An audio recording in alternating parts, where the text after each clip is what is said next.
Community members and local leaders gather at Katie's Cup for the monthly conversation, this time featuring Winnebago County Coroner Jennifer Moraski. This month's conversation focuses on overdose and suicide, bringing the community into the prevention and awareness discussion.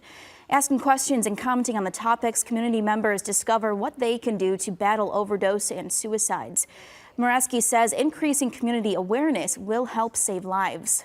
We're losing way too many people, young, middle-aged, and old, to both overdoses and suicides.